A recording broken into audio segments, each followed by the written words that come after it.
Laughed a couple times. At times I intended them to laugh, and I went, "Oh, that was kind of fun." Again, I didn't do well, but I didn't hard bomb either.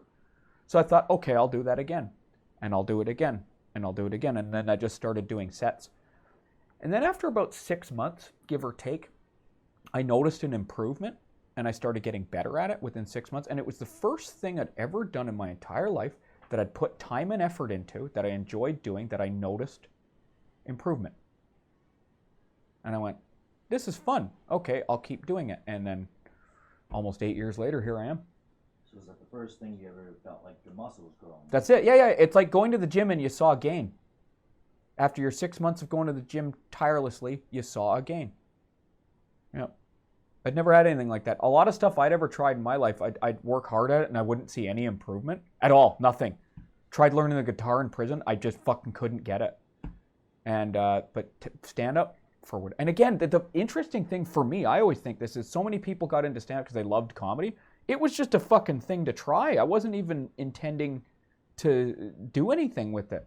I was actually fully prepared to do stand up that one time, and then just never do it again. Right? So. And you just took to it like a duck in water. I wouldn't say quite that fast. It was, again, it was kind of, first set was okay. All right, let's do another set. And then next thing you know, 6 months later, give or take, I'm like, hey, I'm still doing it. I still enjoy doing it. I don't mind the hard work it takes. I don't mind the sacrifice. Okay, cool. And now I can't imagine not doing it. Even though I fucking hate it sometimes, I can't imagine not doing it. Was there any point where you were doing your comedy, you realized, well, this is how I'm doing it now. Yep. And this is how I can do it, and this is how everyone else is doing it. And because this is how I can do it, compared to how everyone else is doing it right now, I know I can blow them out of the water. Do you have that? No. I don't really look at it like that. I just do. Not competitive. No. I just look at it like I've got what I do. I do the comedy that I want to do. Yeah. And I don't really care what they're doing. I don't really like other comedians that much. I don't really care what they're doing because I don't want to hear their comedy really, like, because I want to do my comedy and I don't want to be accidentally be influenced or anything like that. Also, most comedians aren't very good. It's just the way it is. They just aren't. It's just most people in anything aren't very good, right? So most comedians aren't going to keep doing it. The attrition rate's extremely high, right?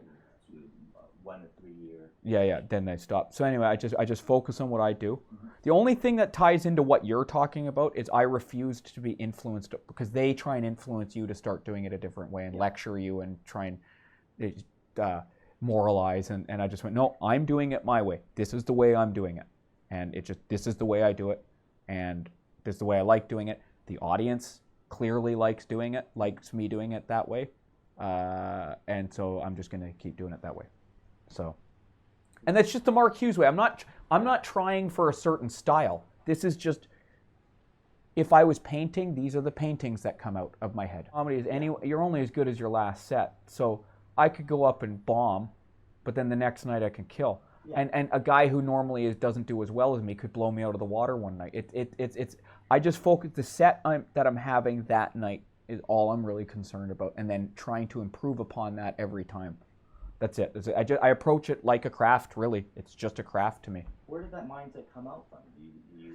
I don't know. It just evolved while you were doing it? Yeah. I've always treated it like, a lot of comics treat comedy like a lot of people, in my experience, I've observed how a lot of people treat recovery. Like it's a community they never had before. And I already had that. So comedy was more like a job. But it's not a job. It's a job is the closest thing. Like, I'm here to perform a task, but I'm not here to make friends. I don't care what you're doing. My task, if we were on an assembly line, I have this part to make, and what you do is irrelevant because this is all and I want to do the best making of this part that I can. I don't give a shit what you do. Even if yours is better, this is my thing here. You take it like a pro. Yeah. Have you ever read or heard The War of Art? Yeah, I read it, yeah. It's exactly like Pressfield. Yeah. You take the working man mentality, the working collar, so that nothing bugs you. You do it for the pay, just so you can get that creative anxiety out. You take it in the professional mentality. You take those to battle by inches day by That's day. it, man. That's it. Because And at the end of the year, that's 365 inches. Other people maybe they'll jump a few yards. yeah, But you inch more daily or something. absolutely. Yeah, you got it. Mentality. That's it. Exactly. That's it. And that's about it's a craft to me, and it's I'm also not trying to get famous. I don't give a shit. I mean, there were times when I was doing it, and when I was new, I was like, oh, maybe one day. But then I realized, no, that's not how this really works anyway. I just want to, I want to make the people laugh who want to laugh at what I have to make them laugh. Mm-hmm. I'm not trying to be Mr. Popular. I know there's basically you create the comedy, just like anything. If you're music, film, comedy, I just do the comedy that I would want to hear. You know what I'm saying? So, and I know if there's one me, what is there, 7 billion people now or something? There's probably a few other me's. You know what I'm saying? So somebody who won Best Comedian of Vancouver 2020. Yeah. You're kind of modest, aren't you? Well, yeah, I guess. Yeah. I mean, I am the best in Vancouver. As voted by the people, we should know. It wasn't some faggy industry thing because they're fucking losers. But so tell us what happened with is it Georgia Strait? Yeah. Yeah. So Georgia Strait is a local paper in Vancouver, British Columbia, Canada, that every year does a best of in the city, and it's voted on by the readers, so the audience. And I was nominated. I didn't know I was for best comedian. And normally in Vancouver, the funny thing, because it's commie, propaganda, pedophile stuff here, right? It's always the same people who win every year. Same people nominated, same people win every year. It just sometimes one will be the winner and another will be the bronze medal or the silver medalist, but it's always the same 5 people. So usually guys like me don't even get nominated because it's all fucking, it's all communist shit, right? So I got nominated and I got an email from the Georgia Strait saying you won best comic of 2020. I said, what the fuck? And I'm like, was you jealous? I said, are you serious? Because guys like me don't win in Vancouver. It's the same 5 people all the time, right?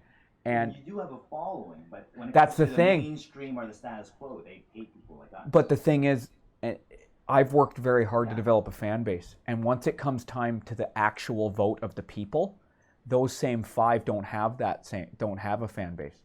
They're popular with their little crowd of communist propagandists, right? Yeah. But the actual people, because people know me in Vancouver, they've seen what I do, like what I do, and they voted for me. See, once you're outside the industry, whatever you want to call it, and average people get to have a say, the industry's, you can see how far off the industry is, right? So anyway, I won. I was happy. It's a nice little thing. It didn't help me get booked or anything. It, in fact, made it harder to get booked in Vancouver, but that's okay. I'm moving to Toronto anyway, so who gives a fuck? Vancouver's hard to do comedy, and it's just not big enough. That's all it is. Just not big enough. Nice place to visit, but to actually try and, it's a good place to start doing comedy is what I'd tell people. But eventually, once you can get past that like 3-year mark that you described a minute ago, you got to move on to a bigger scene.